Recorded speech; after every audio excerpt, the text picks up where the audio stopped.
Perfect answer. Thank you. Okay, we're going to open it up now. And I'm going to try and get this thing going with the two sides and the people in the middle. So if I don't spot you straight away, please forgive me. But some of you are slightly in the gloom at the back there. Can we have just one there, please, and somebody over here, and another one here, please? Yes. Whoever's got the mic. Yes, brilliant. Thank you. I just wanted to say thank you so much for an incredibly moving film. It was beautiful, so thank you for that. And a question for Colin. You've talked a little bit about your research for the part. So I just wanted to ask you about the pressure of playing a historical figure, and how much did you research and how much did you want to just leave to your own imagination and interpretation? And then when you got onto the set, how much do you feel that research stayed with you, and how much does it just become your own interpretation of the historical figure? Well, you do both. You know, that question, if one were to put it in general terms, you know, would be it would be dependent on the specific and the nuances. If you're playing Churchill, or you're playing Kennedy, or you're playing someone who's very, very present in the popular imagination, you've got much less room to manoeuvre because, you know, people will immediately object if you depart from their image. On the other hand, you know, you'll be more of a slave to that. I think I was quite fortunate in that, although one can look at images of George VI and one can listen to audio material and you can verify it against that. People, my generation certainly, of people in this country, didn't tend to carry him around as a sort of cherished image. He's not, you know, with that period, his period of history is, you know, almost fetishized really in terms of teaching. We get program after program on television about World War II, and the main protagonists are so much larger than life. You know, whether it be Hitler, Mussolini, or de Gaulle, or Churchill, or Roosevelt.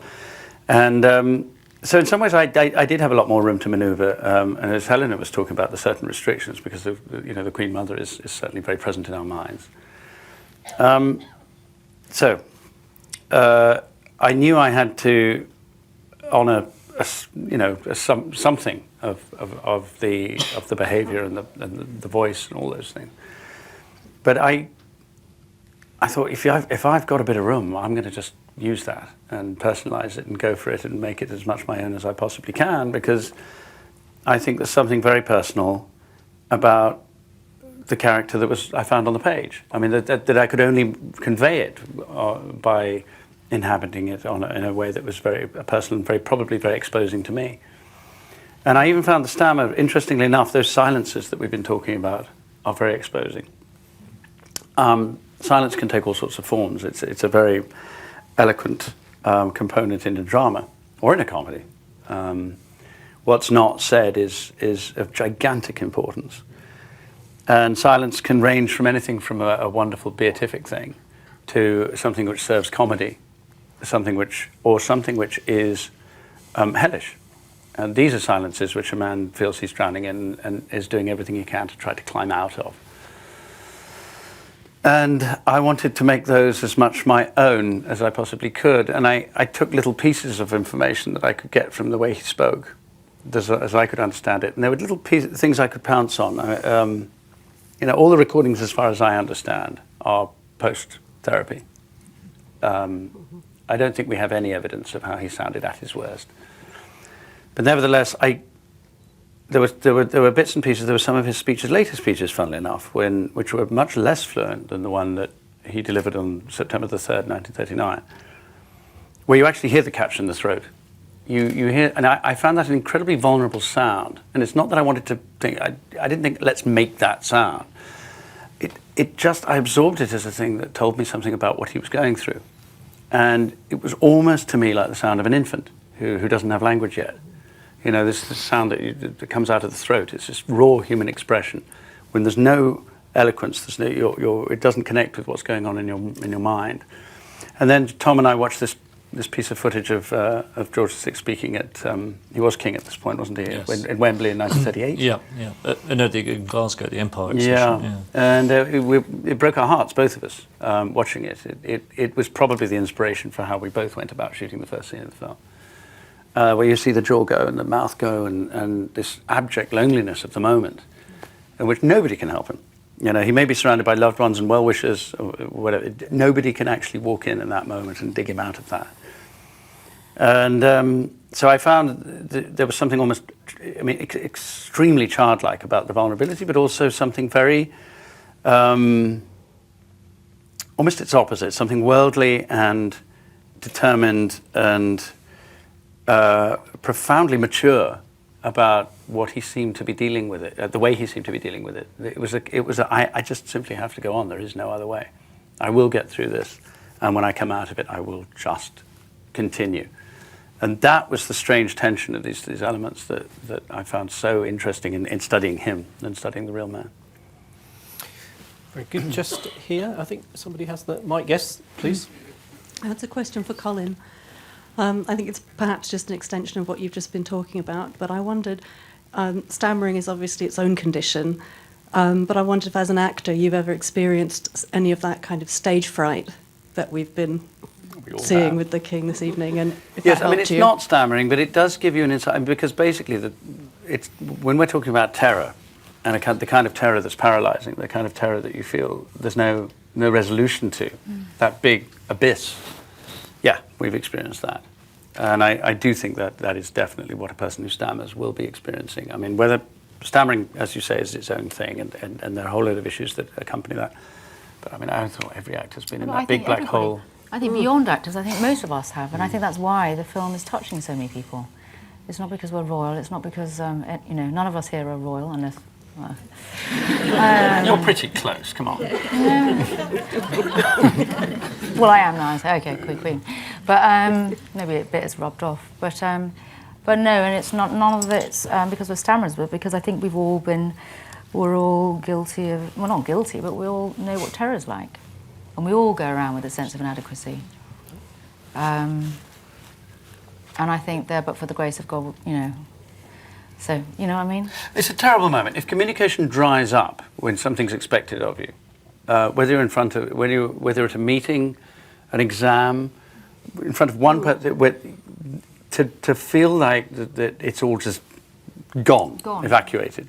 I think most of us know that. It's the anxiety dream. Yeah. I mean, Colin and I were talking earlier today about how you know, there are two common anxiety dreams. One is you need to move and you can't, and the other is you need to speak or cry out and you can't. You know, so I mean, and almost everyone has a version of that. Yeah, I mean, your humanity is very largely defined by your ability to use language. I mean, it's, you know, various species use forms of communication, but there is no species, a species other than the human being that sits and talks philosophy or negotiates his way out of a situation using words.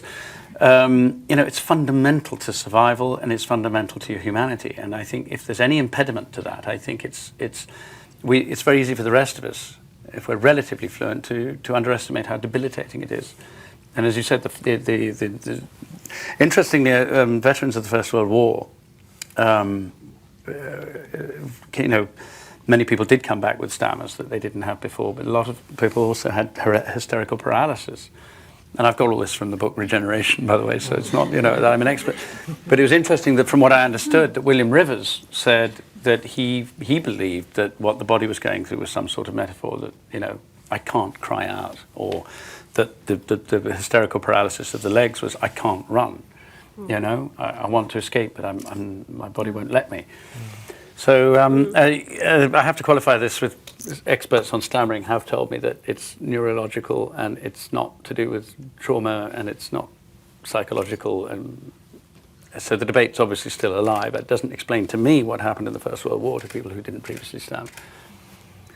But Geoffrey said also, because it is quite a common phobia, you know, public speaking, and that Geoffrey, who was it, the person who said... Oh, Jerry Seinfeld. It was Jerry Seinfeld said that, you know, it's so that if you were at a funeral, there's been a survey done that more people would prefer to be in the coffin. No, well, the survey, yeah, is that fear of public speaking ranks higher than death. Yeah, as exactly. a fear. So you prefer to be in the coffin and having to do the homily against, you know, about the person. Yeah.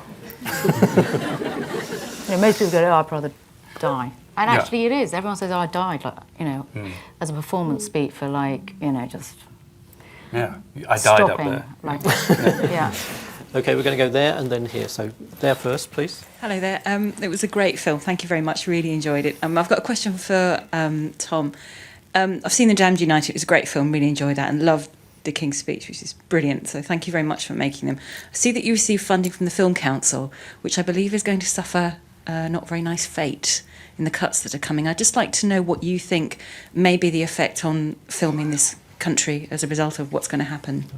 Well, it's certainly an irony that the body that made this film possible, and actually will probably make quite a lot of money out of it now, will cease to exist. I mean, I think the good news is that there was uncertainty about the future of the funding, but now we understand that it's now going to be channeled through the British Film Institute, and the government has guaranteed that it will not be less. In fact, it might be more.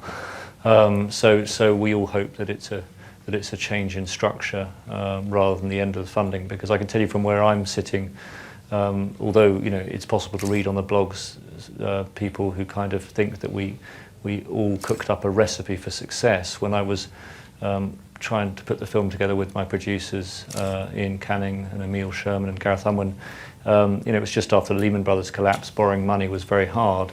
And if it was an obviously successful movie, it didn't feel like that at the time. It was very difficult to put to like any independent movie, and so that support through the National Lottery was absolutely vital. And what an epitaph for the Film Council. Okay, the time has run away with us, so I'm afraid this may be the last question. If you could do that now, please. I just wanted to say that I thought the costumes in the film were absolutely marvellous, and I was wondering how much that helped you get into character, particularly when the King is wearing all of his medals. You can almost see that they're almost weighing him down as he walks towards the coronation. Yeah, I mean, that was a no acting required moment. I mean, nobody wants to walk around, swathed in that kind of bling, really. You can hardly move. I mean, people used to go into battle wearing not much less than that. Yeah, I mean, it was just almost too explicit a metaphor for words, really. I mean, it's not that the Duke of York wouldn't have worn something similar. The stuff I saw in that picture in Canberra wasn't much less than that. But certainly for me, as an actor, to go from my reasonably comfortable rumpled suit to that amount of hardware. You think I haven't worn corsets? Not many corsets. Oh, okay, now it's Yes, I think we better draw a veil over that at that point just before it gets in. I'm sorry, we have run out of time. I just need to say thank you all for being here, to all the people out there in the various cinemas around the UK and in New York and in Los Angeles. Nobody asked the question about the BAFTAs or the Oscars, but of course the film has been nominated for 14 BAFTAs, and I have a feeling it may be in the frame for some Oscars, so good luck to everybody with that.